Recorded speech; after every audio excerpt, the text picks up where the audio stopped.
রাজধানীর ব্যস্ত নগর জীবনের মাঝেই লুকিয়ে আছে এক রহস্যময় সবুজ দ্বীপ। হাতিরঝিলের বুকে গড়ে ওঠা এই কৃত্রিম দ্বীপটি একসময় ছিল ময়লা আবর্জনার স্তূপ। পরিকল্পিত উন্নয়ন ও পরিবেশ সংরক্ষণের উদ্যোগে সেই পরিত্যক্ত স্থানই আজ রূপ নিয়েছে সবুজে ঘেরা এক অনন্য আশ্রয়স্থলে।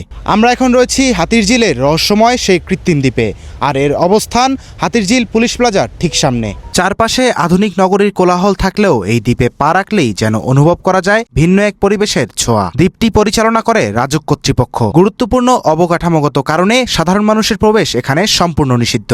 শুধু প্রকৃতির সৌন্দর্যই নয়, পুরো হাতিরঝিল এলাকার সিসিটিভি নজরদারি ব্যবস্থাও নিয়ন্ত্রিত হয় এই দ্বীপ থেকে। ব্যস্ত ঢাকার কংক্রিটের জঙ্গলের মাঝে ছোট্ট এই সবুজ বনায়ন যেন প্রকৃতির জন্য একটি নিরাপদ আশ্রয়। এখানে রয়েছে বিভিন্ন প্রজাতির গাছপালা, ঝোপঝাড় এবং প্রাকৃতিক পরিবেশের উপযোগী সবুজায়ন। শুধু গাছপালাই নয়, রাজধানীর নানা প্রজাতির পাখিরাও প্রতিদিন আশ্রয় খুঁজে নেয় এই দ্বীপে। শহরের কোলাহল থেকে দূরে তারা এখানে খুঁজে পায় কিছুটা শান্তি আর নিরাপত্তা।